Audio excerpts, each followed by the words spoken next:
and welcome everyone. It's July 14th, and I just want to update everyone about our community of practice for cyber defense website updates. I'm going to share the link again. Thank you to all who have been in the symposium and were awarded our service recognition awards, especially the two co-chairs of this initiative, right? Sandra and Gretchen. Thank you. Yeah, thank you. You've been amazing. With that said, I'm gonna hand it over to Sandra, who's gonna manage today's session. Okay. All right. So can you see our presentation now? Super. All right. Thank you. Well, welcome everyone. We have 4 great schools that are going to be presenting today. And the presenters will present in the order that we have them on the slide. And we ask that everyone, try to stay within a 10-minute time frame. We know that that's very quick to tell your story. And, we're just asking that you, share the information that gives all of us who are listening the opportunity to then select the breakout room that we're going to go in for some additional conversations. So here's our agenda, and then after the presentations, then Gretchen will come on, and who is my co-team lead and a wonderful person to work on. She's going to come on and will talk to us and share the August presentation and the August agenda. And then, of course, Yair will put us into the breakout rooms. So thanks, everybody. And if we could have our first presenter, I will go ahead and stop my share. And Stanley, if you'll share your screen, then we'll get started. Great, sounds good. Thank you, Sandra. You're welcome. And I remember when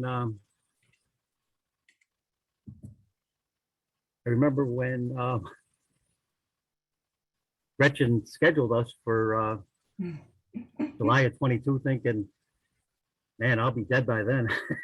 That sounds like a good time to me. But all right, I hope you guys can all see my screen now.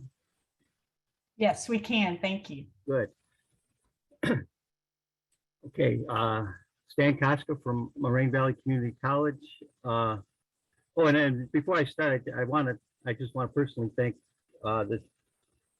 this group, Yair and Sandra and Gretchen and Ann, as the Midwest Hub.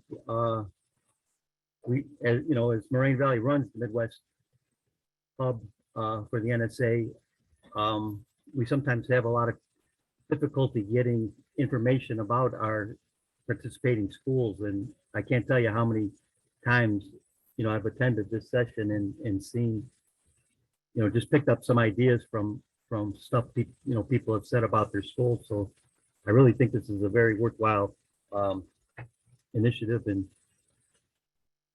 I thank you for your efforts. Okay, that commercial out of the way. Moraine Valley Community College primarily is going to be John Sands. I'm just a small part of this. I help John run some of the grants. I'm not faculty. John's original partner, maybe some of you old timers remember, Eric Spangler, passed away unfortunately way too soon. Him and John were very close and worked well together. Really made Moraine Valley what it is today. So I'm not always the best guy to put up in front of a group of people to speak about the college, but I'll do my best. So our department is located out of the Computer Information Technology Center at Moraine Valley. We're in Palos Hills, Illinois, just a short jog away from Chicago. So we have two major airports, so we're just nice centrally located in the Midwest with a lot of options for travel. So we try to have in-person events whenever we can. If you wanted to find information about our college, you would go to cassia.org, and I'll put all these links in the chat after I'm done speaking. But just as the Midwest Hub Director, I would just, urge all on this call to, pay special attention to your CAE website. I can't tell you how many times I've tried to find the website for colleges in our area, and it's not always easy, and sometimes they make an extra point of hiding it. So I would just urge you all to make sure that the site is visible and up to date. I can probably say our site is now up to date. It wasn't always the case. And we've been a CAE since around 2010. We designated once and redesignated twice. I was just part of the redesignation last year, and some of you, and especially is going to be on the call, or who was on the call in August 19th. We're going to hold an in-person Midwest PI meeting and designation ceremony. So you still have a chance if you want to have your designation ceremony in the Midwest. You could register and get that done. I think July 22nd is the deadline on that. And just for folks that are redesignating, I would just say take special use of the justification tab, right? when you redesignate. Really direct the reviewer's eyes to what you want them to see, and do a good job of explaining it on the justification tab. I think that will help you out a lot. All right, at Moraine Valley, the program of study that we have designated is the IT security specialist, and that's on our local area network. Again, I'm not faculty, so I'm not going to get too involved in the specific courses. I'm more on the grant side of the things, but if you would be interested to see some of the courses, again, all is listed on that cassia.org website. If we were to take another program of study, it would be in integrated systems technology, and it'd be either an electrical automation track or IoT. That should have been IoT automation track. So,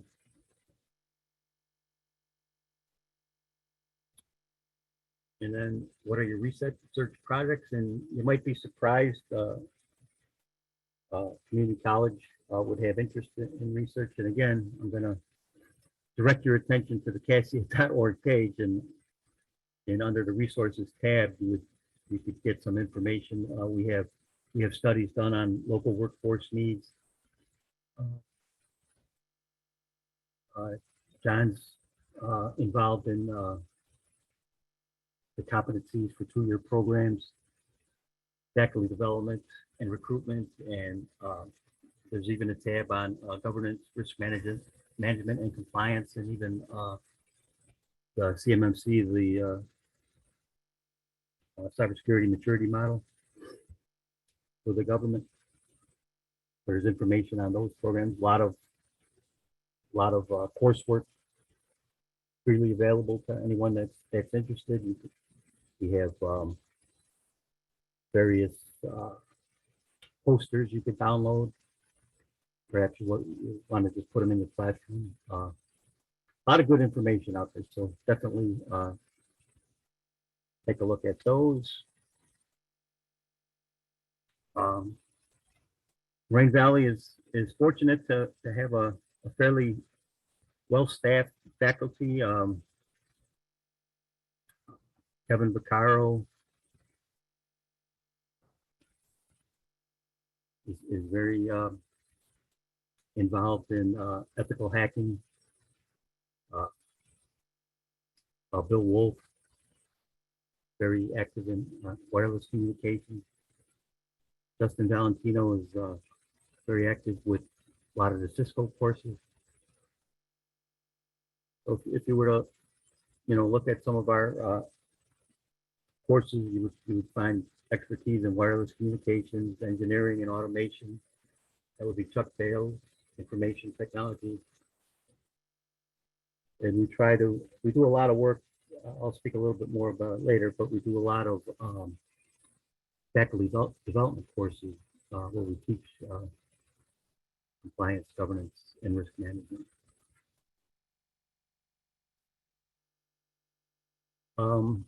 If you know Moraine Valley, you'd say they're involved in a lot of grants, and you would be correct.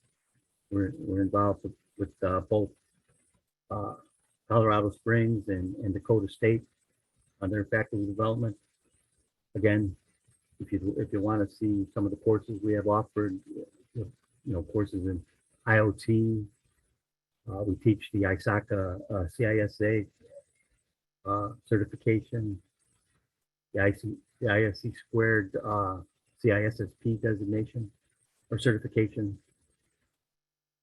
ethical hacking courses, just a lot of faculty development, and we try to we do our best to spread the wealth on that. We try to let certain regions, get advance notice that these courses are going to be offered. We do our best to kind of spread the wealth around, as best we can. Try to limit registration. We don't want, one person registering for 5 offerings. We try to keep it to 1 offering per institution. And make sure everyone gets a fair chance at getting in. Hopefully, some of you have heard of the K-12 regions investing in next generation technologies, the Ring Project. John is very involved in that with Jesse Hairston and his group at the University of Alabama, Huntsville.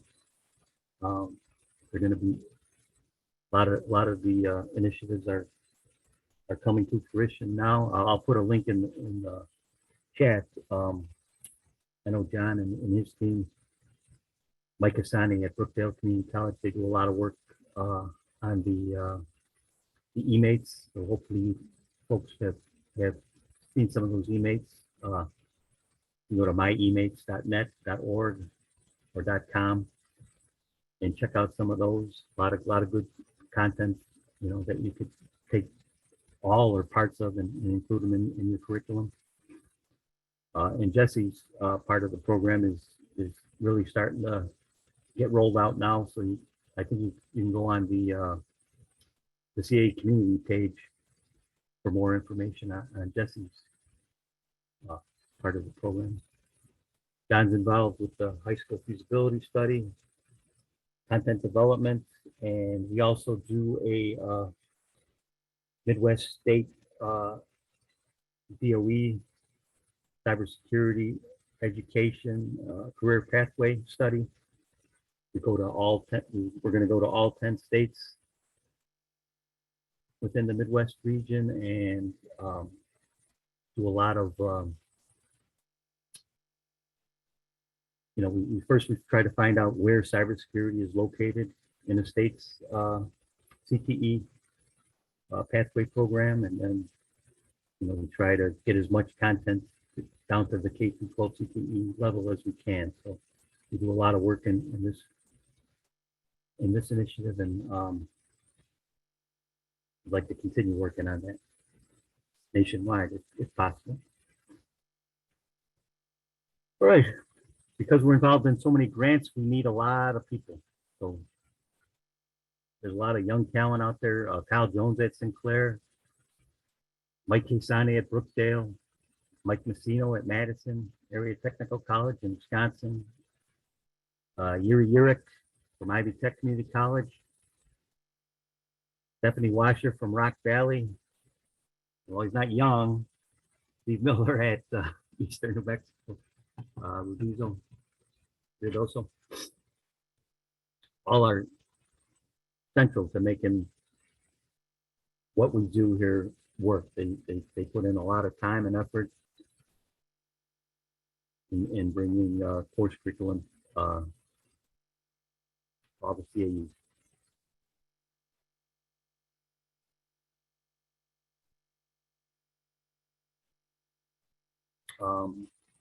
I mentioned that we teach the ISACA CISA certification, and it's actually a certification that I have. And just this year, a couple of instructors took our course and passed the certification. So that's good news. One was out of Ivy Tech, and the other was out of Oklahoma City Community College. And I know Ann has taken the course, and perhaps she'll be the next one to go for the certification. But there's also from ISACA the CISM. Instead of auditor, it's manager. So it's a little more advanced. So John has mentioned that he'd like to start putting that course together. So if anybody on this call has interest in getting involved in that, please let us know.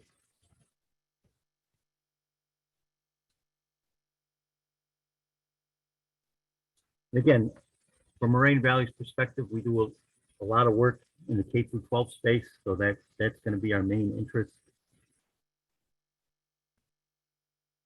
Of course, we could use more workforce research in cybersecurity. Everybody should be partnering with the business and industry in their regions to, advance cybersecurity training.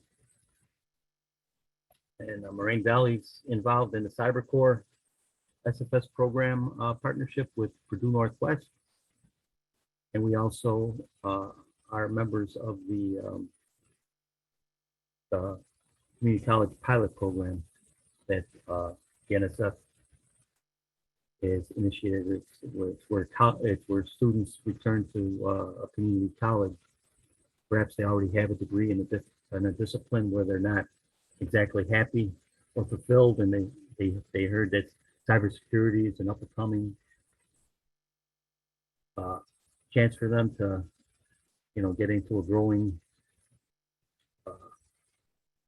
field. So they even though they have a bachelor's degree, they come back to a community college and get cybersecurity training, and then in return they commit to 2 years at employment at a federal agency. So far we've sent 7 students into the federal workforce. We're very proud of that. And hopefully we'll get another chance to keep that program going. And with that, I do believe I'm done. So I'll put some information in the chat, and then we'll go on to the breakout room if there's questions. So thank you very much for having me, and welcome to the next guest. I'll stop sharing. All right, perfect. All right, let's jump in here. All right, before we can everybody see my screen? Yep. All right. Okay, great. Okay, and before we get started, I just want to do a shout out for Stanley. I've taken a couple of faculty development courses. Greg and I actually took the CISA. Greg's way ahead of me. He's got a bunch of certifications. So this is going to be my first. I've got 12 months, well, less now, 11 months to take that exam. I'll let you know when I pass it, and that way you get that credit. So hi, my name is Ann Kohnke. I am from the University of Detroit Mercy. I am the PI and the center director. And with me is my wonderful colleague, Greg Laidlaw. He is the department chair. Great to work with. I'll let him introduce himself.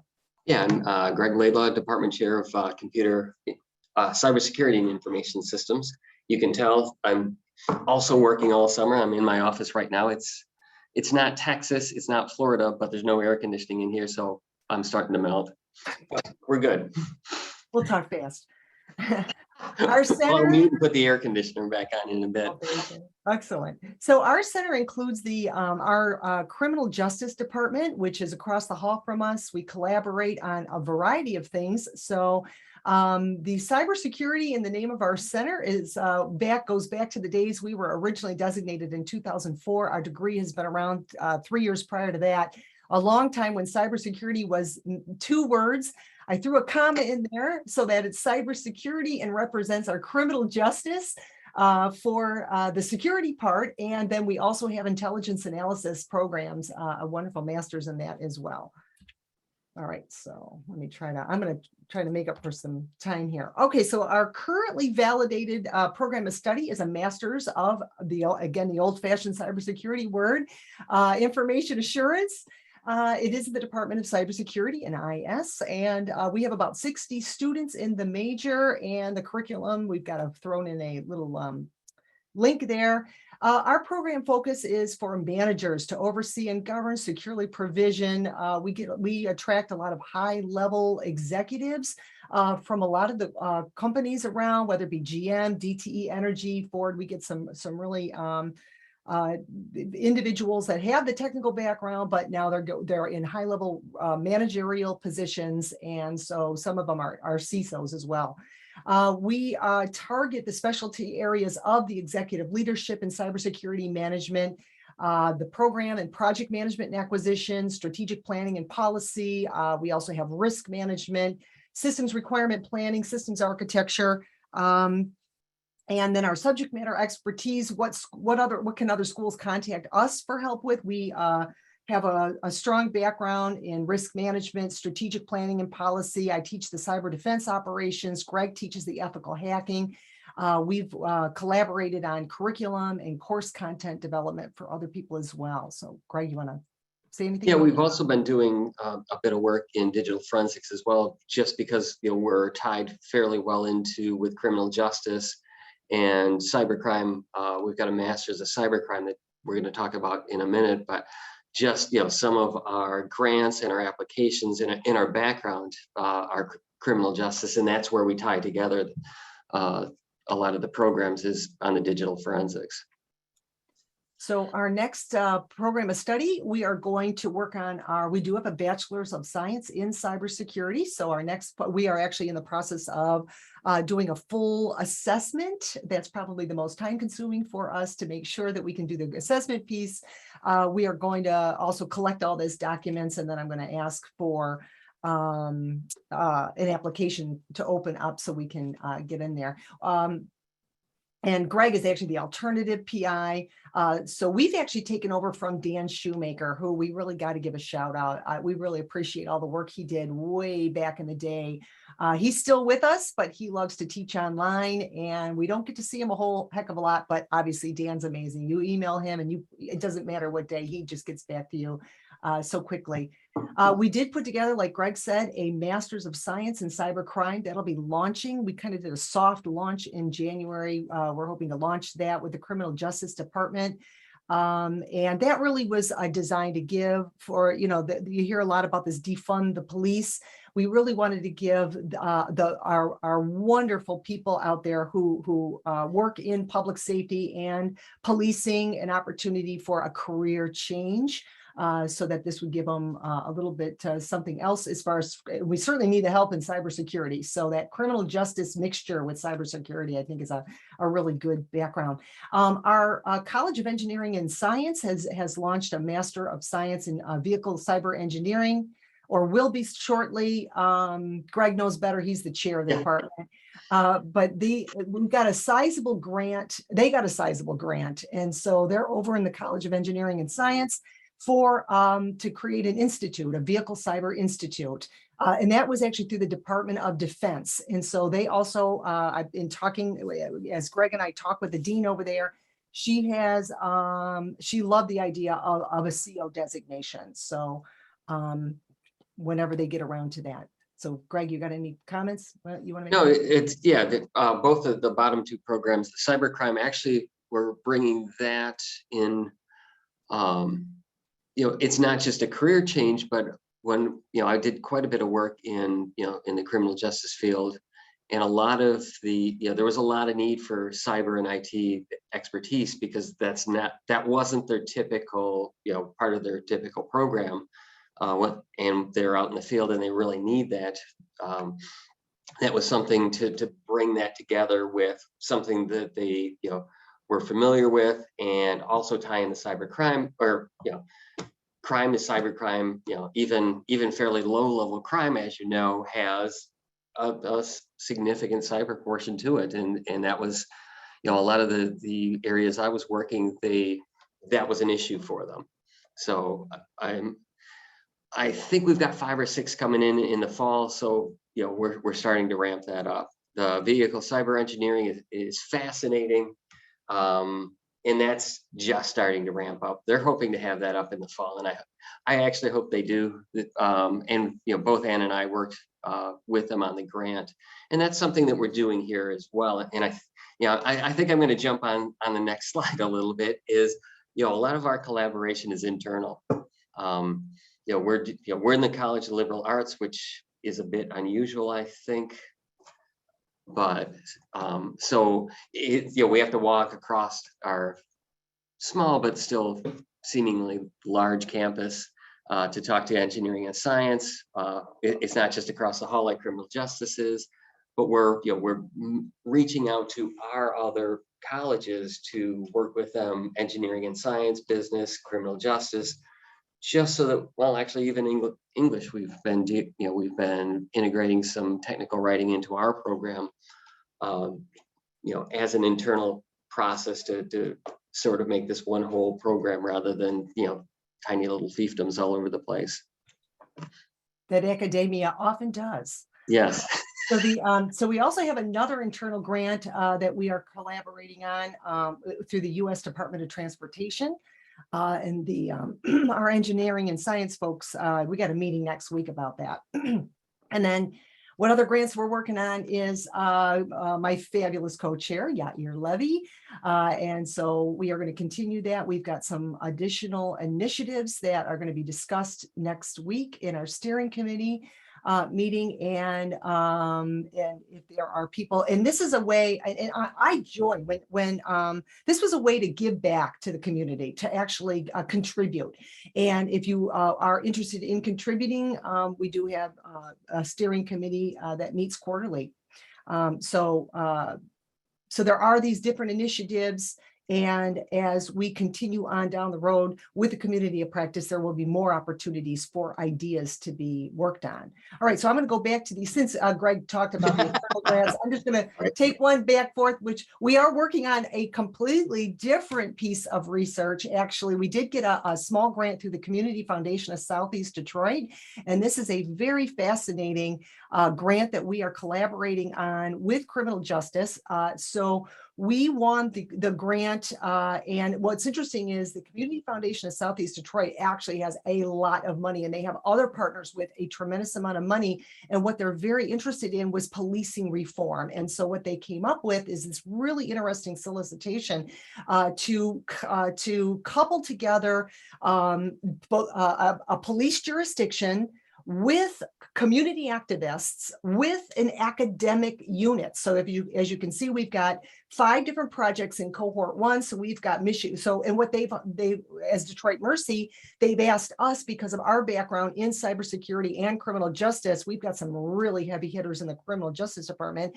So we were asked to oversee all 5 of these. And so this was a brand new idea for policing reform.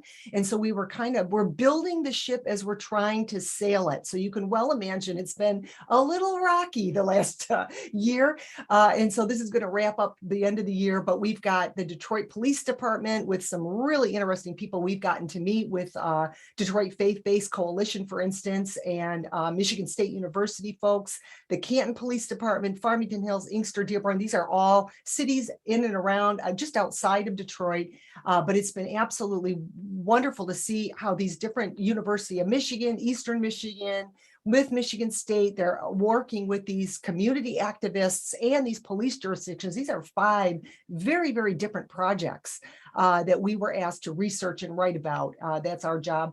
And so these have been very fascinating. And there has been some really, really wonderful work being done to bridge and build bridges between the communities the community activists, and the police department. So there is some significant police changing, just really great. And it's really about relationships anyway.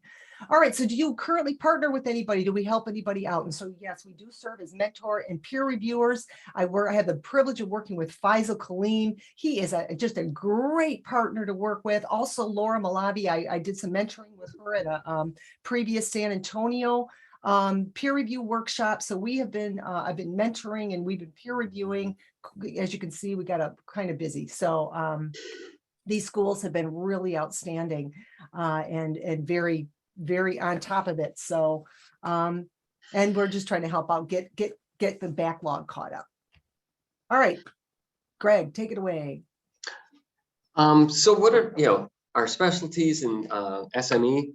We are, part of, we're a small university. We're part of the Detroit. Well, really, we're part of Detroit. All of those communities, if you're not familiar with Detroit, that we're working with, they're all within, probably 10, 15 miles of where we're at now.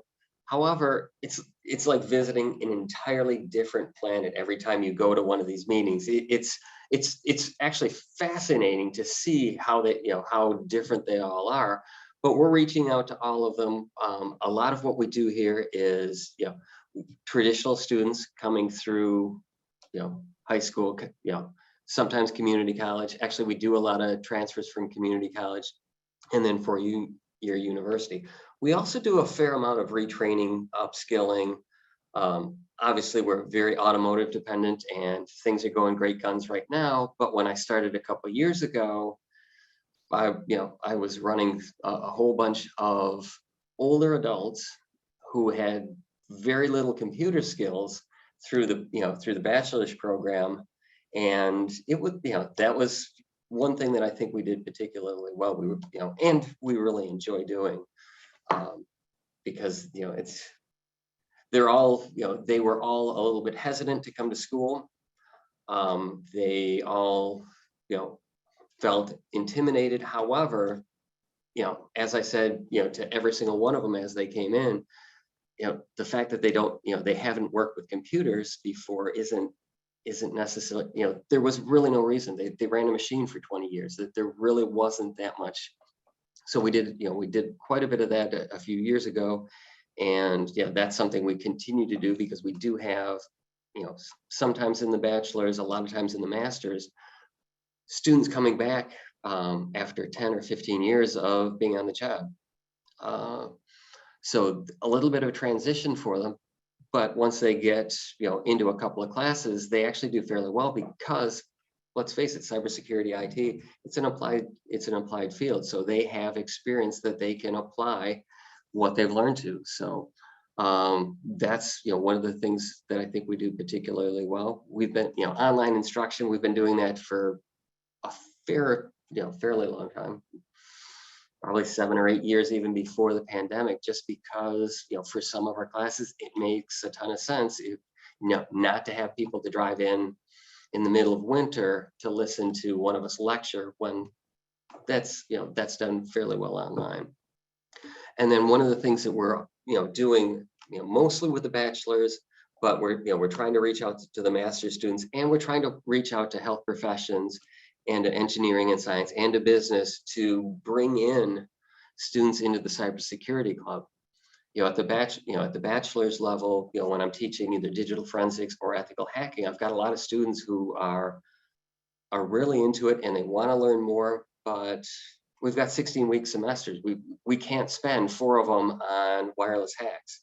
We can do a week, in which case we do the easiest as proof of concept, but we started that as a way to bring in other students and have them experiment with, more advanced hacks, things that we don't cover in class, IoT, all sorts of things that we just don't have time to do in class. And we bring in speakers from industry. Sometimes it's ISACA, a lot of times it's either Quicken Loans or Little Caesars, or somebody that has a local, business here, so that we can get some back and forth between, students and what they're expected to do, but also some back and forth out into the community with employers. what should they be expecting for, somebody to know after they do 4 years at college. And there's, we find that there's a fairly large disconnect on both sides, where employers are expecting way more expertise than, on their specific systems than we can give them. And actually students aren't really sure what they're up to anyway, because they haven't done it before. So I think that's something that we do particularly well as well. All right, and with that said, feel free to contact us at any time you have any questions, concerns, or comments. Thank you. Or problems. We Well, gotta throw that in. all right, I'm going to stop my share and continue on. Hope we have enough time for the other speakers. We will. I think Air has this set to where we can, if we run a little long, we're okay. So We're okay. Good, Okay. good. Well, then let me start my share then. And I think it cracked. No, hopefully you can see me and not a presenter view. Yes, No, you're good. You're good. Okay, Okay. great. Thank you. Hi, my name is Matt Paulson. I'm from Weber State University, just north of Salt Lake City in Utah. And I'm thankful for this chance to chat with you for a couple of minutes about our program. We are located at the School of Computing at Weber State University. There is the URL for our cyber center, the Weber State University Cybersecurity Initiative. There are many hoops of fire to jump through to get a center here in Utah, so we're calling it an initiative for right now. We have our program is the Network Management Technology program, a BS in Network Management Technology. Again, we're in the School of Computing, and I totally forgot to put our URL to our program of study there. My apologies. I'll be happy to catch that up in the breakout room when we go there. We currently don't have any other programs of study, but we're probably going to be working on some, which I'll talk about here in just a moment. When we're talking about the NICE cybersecurity workforce framework, we're kind of focusing on three specific things according to what we are teaching, and then according to industry feedback as well from our industry partners here in the Salt Lake City area. Protecting and defending, we're doing that through server administration and the network equipment administration and setup and everything else like that. And kind of the same thing with securely provision as well. We're teaching folks how to set up an enterprise-wide network, right? To make sure that that employers have what they need, that they have the proper support, the proper infrastructure, and the proper trained people in order to make their business run and get the data from one end of this building over to the other end of the building. And then operate and maintain. We're kind of tooting our own horn here a little bit. We're pretty darn good at helping folks getting set up and getting going and staying going once they get going. And that's something that our local industry partners have been very, very appreciative of. Excuse me. When we're talking about subject matter expertise, we do have SMEs on staff that are experts in security policy, security management, networking, and again, server provisioning, regardless of the type of operating system or applications that are going to be supported by that infrastructure. What might be our next program of study? Well, we also offer a whole smattering of associate's degrees up here in Weber State University, along with bachelor's degrees. And so probably our very, very next target, probably within the next year or so, would be to get our associate's version of our network management technology degree designated. We teach a significant number of cybersecurity concepts in the associate degree, which is the foundation is already there, right? We're building that foundation to get everybody polished off at the bachelor's degree level.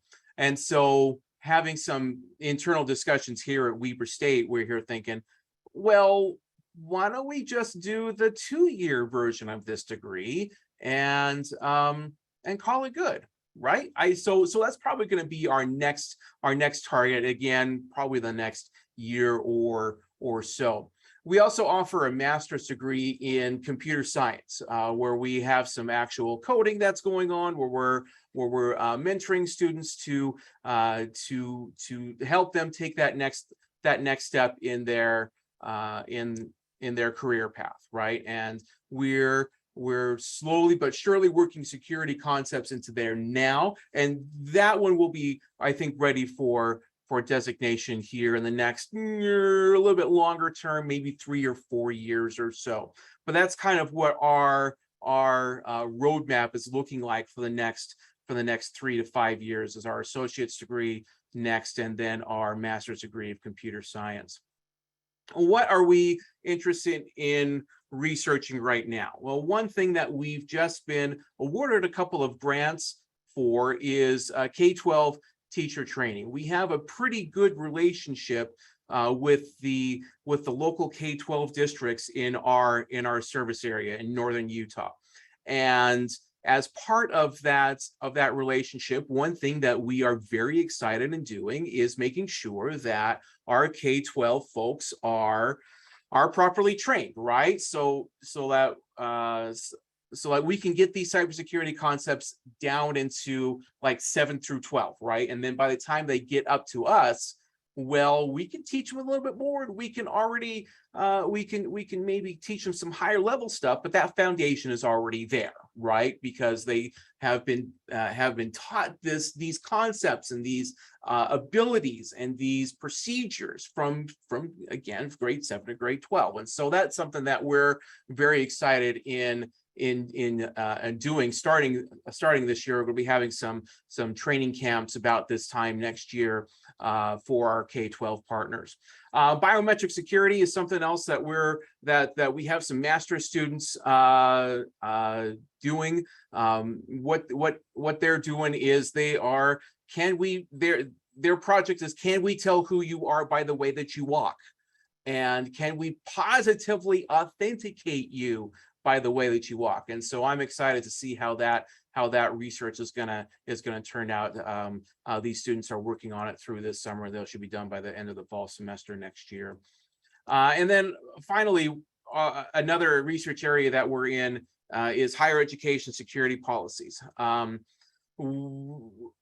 We've done some research that says that higher education security policies are not necessarily bad, but they're not complete, right? They're not thorough enough. And so how can we help universities and colleges and other technical colleges and other institutions like that make sure that they have adequate security policies to protect against all of the bad things that are going on out there? And believe you me, well, I don't have to tell this crowd, there's a lot, right? There's so many bad things going on out there. What are our school's specialties and subject matter expertise? Again, we're really good at providing technically trained students, right? So we're a Cisco shop and we're a Microsoft shop for the most part. And so we focus a significant amount on Cisco networking, the various networking products that are there, the networking concepts that come along with trying to configure and run iOS. We're also pretty darn good at information security management. We have on staff a couple of managers that are working in the field right now that are able to come and adjunct for us and say, hey, this is what it looks like in the field right the heck now, right? And this is what, if I'm a manager, I want my students to learn. So we're able to leverage that sort of expertise, and our students are greatly enriched by the industry partnerships that we have been able to engender here, right? And then finally, information security policy creation, management, and enforcement. We've recognized, especially through our industry contacts, that we have a significant skills gap when we're talking non-technical security, right? We're really, really good at securing things, but we're not so good at the documentation of those those things. And that's something that we're really we brought in, again, some experts to help out with policy creation, maintenance, and enforcement, just to make sure that all of our students know what a decent security policy looks like and what non-technical security, how it can complement all the technical stuff that we're doing. What grants are we working on? We just got a word of a state grant, a Utah state grant, that's going to help us fund some K-12 teacher training that I mentioned earlier. We're waiting to hear back on some national grants, and I think there's an email in my inbox waiting for me about a yay or a nay there. So I'll be opening that with anticipation after this meeting today.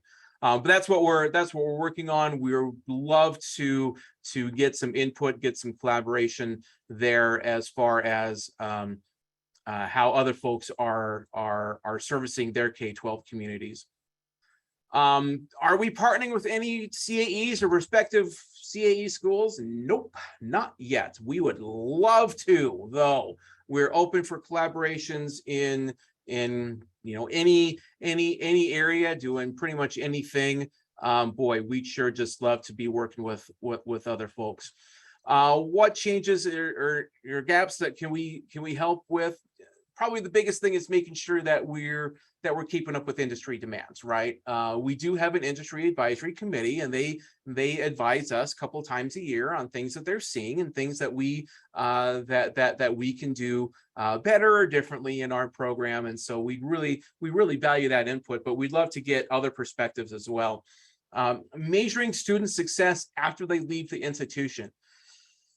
Boy, if anybody's figured this out, let me know, right? Because this is something that we're really struggling with, because sometimes our legislature has asked for metrics and data for folks that have what folks are doing after they leave the institution.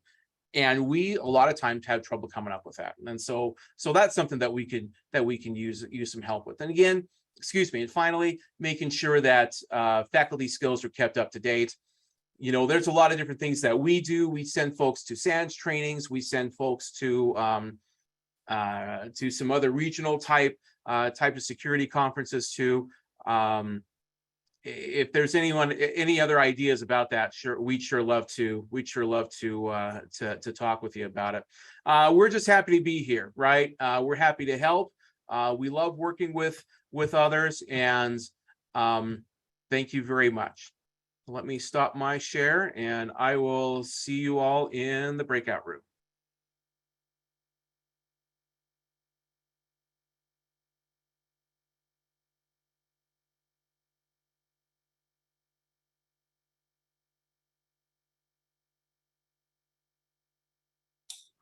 Good afternoon, everyone. My name is Kevin Kornegay. I am the Eugene DeLoach Dow Chair, Professor, and Director of the Cybersecurity Assurance and Policy Center, CAP Center at Morgan State University. We are a designated CAE center in cyber defense education. And we are comprised of faculty and students from several schools across campus, including the School of Engineering, the School of Business, and the School of Mathematics, Computing, and Natural Sciences. Let's see. Oops, excuse me. So, wait, hold on, here we go. Our mission is to provide the intelligence community with knowledge, methodology, solutions, and highly skilled cybersecurity engineers to help prevent the manipulation and penetration of our nation's national cyber physical infrastructure. One thing that sets us apart, that's different from most traditional CAEs, is that we are really hardware hackers by nature. So hardware and software hackers. So, which requires us to have deep knowledge of how systems are put together, so that we can reverse engineer them to exploit the vulnerabilities. And then we propose mitigations to prevent various types of attacks. So we operate at the physical layer mostly. To support the types of research and the work that we do, we have built this slide represents our experimental lab, which spans across a couple of buildings, but it includes hundreds of devices that cover a wide range of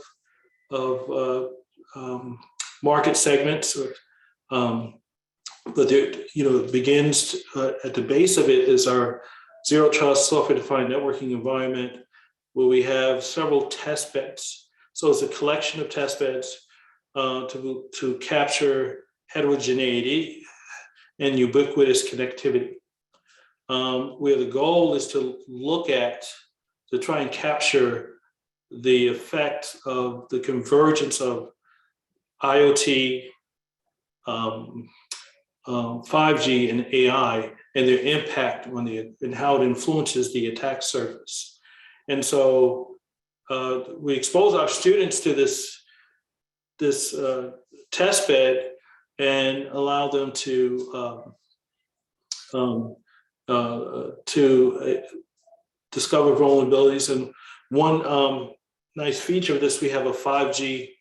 We're currently integrating it. The last piece of this is the last mile, so to speak, but it's the 5G test bed that we're currently integrating, so we can have complete edge to cloud connectivity, and so that we can look at security in depth from the edge to the cloud and provide layered solutions to mitigate. So we not only do we look at things that, because most of the attacks, they're going to occur at the edge, where the billions of these devices that exist that utilize a plethora of wireless protocols and firmware, software that all have vulnerabilities. So, and some have countermeasures. So that's our research infrastructure. Our faculty, we have a dedicated faculty whose role is to conduct research, and they are supported by directly by the center, although they have a department affiliation. But our center is unique in that I directly report to the VP for research. So there are no deans involved, no chairs involved, unless with P&T for the students, but the focus is on research. So the faculty have reduced teaching loads to focus entirely on research. And this is a listing of the faculty, their respective universities where they went to school, and the areas of specialization. The other faculty from the other departments are affiliate faculty, and they collaborate, but they don't have the reduced teaching loads and so forth. Another aspect of our center is that, and I forgot to mention in the previous slide, was that we have our own data line coming into campus. So we don't have to deal with the IT folks. So I have my own IT manager, I have my own data center, everything. So we have complete control over our environment. So that allows us to be agile, and so that we can get, perform the research, do the work. And that's been very nice. As a matter of fact, we have the same kind of instrumentation of equipment that they have, the Palo Alto firewalls, etc. But and oh, by the way, our center, we have a state appropriation, so we are a line item in the state's budget. So I have I have my own operating budget in addition to other things. So, my staff also includes, we have postdoctoral researchers, research scientists from local labs, and as well as visiting faculty. So we have a host of people. In terms of subject matter expertise, we specialize in secure embedded systems, anything pertaining to hardware, software, firmware. We use a wide variety of, we have some instrumentation in the lab. For example, we do a lot of side channel analysis work, fault injection work, which allows us to interrogate our embedded targets, and to perform analysis to retrieve the keys, encryption keys, and so forth, or to affect a particular type of behavior from the device. We also do a lot of work from the hardware side, of course, in terms of secure autonomy, drones, trustworthy AI. We're also concerned about the algorithms and spoofing of the algorithms that run on the hardware. So we have done some work in relation to drones and navigation and safety. Just a little bit. So in addition to us having being a state-funded center, we also write a lot of grants. We have from various federal agencies, including NSF. We have lots of DoD funding. We have partnerships with UARCs, FFRDCs, industry. We have donations from industry, but so just this past year, we have raised about $4.5 million just in the year over the past academic year. All of our students are fully funded. We have a nice scholarship for service, Cyber Corps. We also have a Gen Cyber funding for it. So we have funds to support the student along at various stages of the K through, well, actually 6th grade, middle school to the PhD. So all stages of the pipeline. This is we just concluded our Gen Cyber program called Females as Cyber Stars. This program was started by my wife, who is also faculty. It's fully run by women. It's a 2-week program. We bring middle school, these are grades 6th through 8th grade girls from Baltimore City, the surrounding counties, Baltimore City, Baltimore County, and Prince George's County. But we bring them in for 2 weeks. Programs run by women, and all women, our graduate students, our faculty, our staff. And this is a great program. And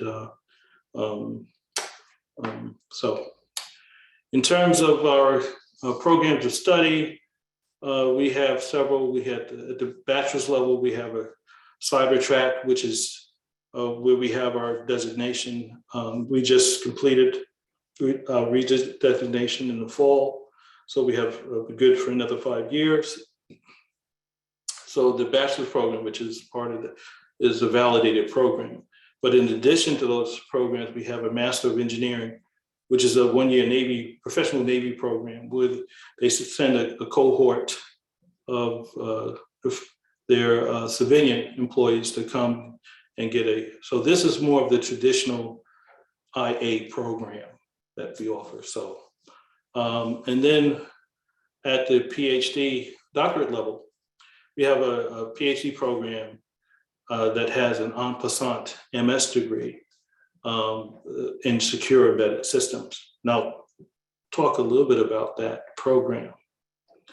So from the BS, with the completion of 60 credit hours of course, courses, a student can receive a PhD degree. This is a student who is admitted directly into the PhD program.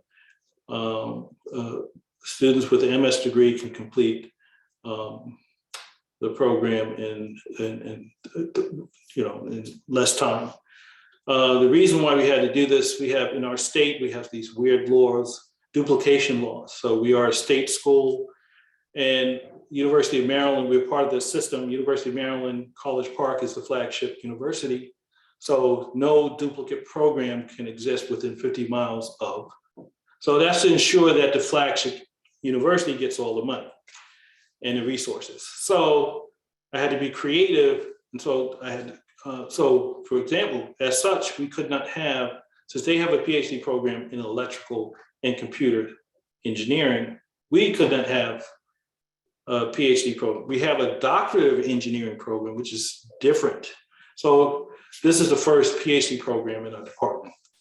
And so we had to work smarter and work around it, but we have a PhD in secure embedded system, and which aligns nicely with our research program and activities. So we have the PhD program has different flavors, lots of cryptography, network security, hardware design, VLSI design, system on a chip, FPGA design, but it also has communications, protocols, microwave systems, advanced microwave design, as well as operating systems, artificial intelligence, programming languages, and scripting.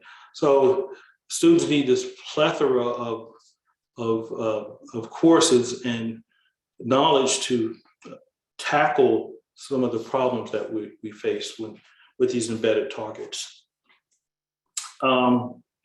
Just a little bit about our work, our students. So currently we have about 22 PhD students in the Secure Embedded Systems program. 30% are women, which is when I arrived here at Morgan State in 2012, at the undergraduate level, and the women student population was about 25%, but within 5 years, that number dropped to about 5% and remained consistent. So you can imagine at the graduate level how it was more exacerbated. So I began to think about the solution for how to address that. And the Gen Cyber program was, a part of it, but I've created several programs from middle school to the PhD to help attract and retain women in our program. And a lot of it has to do with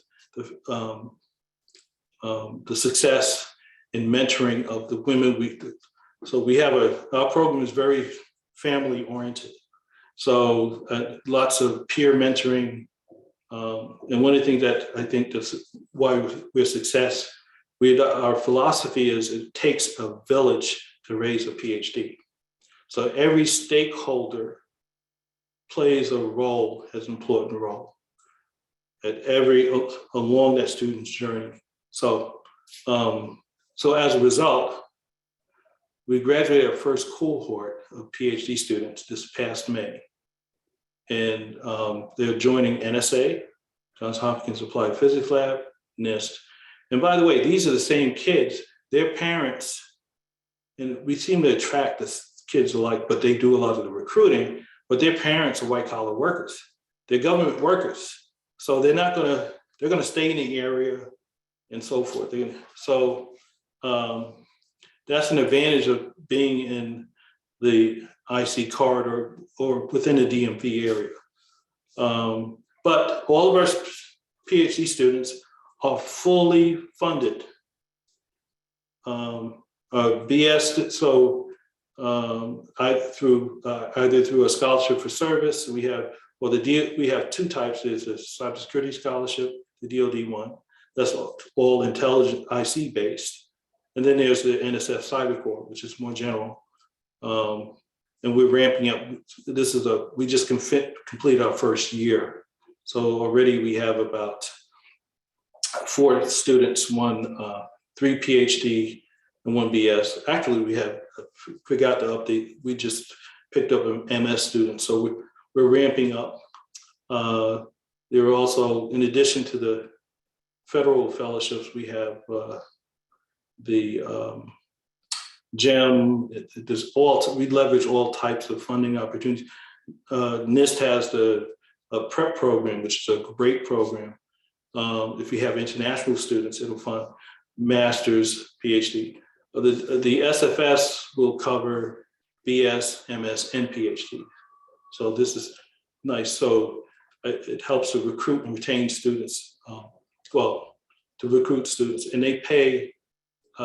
These fellowships are top notch. So it's hard for other schools to compete with the stipend. So we offer our students the top stipend. If they can find better, so be it. But and we have a master's, roughly 20 master's students, and about 40 plus undergraduate student researchers who are engaged in the program as freshmen or even as early as pre-freshmen, because we have a pre-freshman program where we bring students in. They're already admitted for about 5 weeks, and they get total immersion in calculus and physics, and they're on the campus 24/7 over a 6-week period. And at the end of that period, the students are assessed, and the top 10 or so students, I offer fellowships. So that's scholarships, assign them peer mentors, and is where the strategy is early and often. So all the while they're matriculating through the curriculum, so we get pretty good high retention because of this 83%, all of those students were derived from our undergraduate population. And as a matter of fact, this 83% is almost identical to our undergraduate student population. And oh, by the way, I forgot to mention, they're all African American.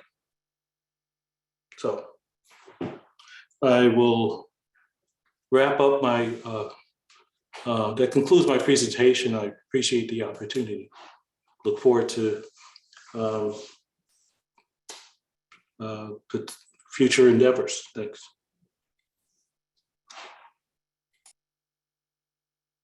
Okay, all impressive presentations, which helps us all to learn. Gretchen, are you ready? Yep. So thank you all so much for your time, as always. It's great to learn and get in touch with each other. So put your emails in the chat. For August, we've got Terry Johnson. We've got from Pikes Peak Community College. We have Dr. Ping Wang from Robert Morris. We have Dr. Faisal Kaleem, who Ann mentioned. He's going to be presenting from Metropolitan State next month. And we just filled with Chris Simpson from National University is going to be our 4th one. So we're very excited to have you guys come next month and appreciate all of your participation. I filled all my slots that I have now through the end of the year, but as Yara and Sandra mentioned, we're booked all the way into next June. So we're good to go. Excellent. Okay. Let's go ahead and close the recording. Thank you so much, everyone. Stay on, and we're going to activate the breakout rooms.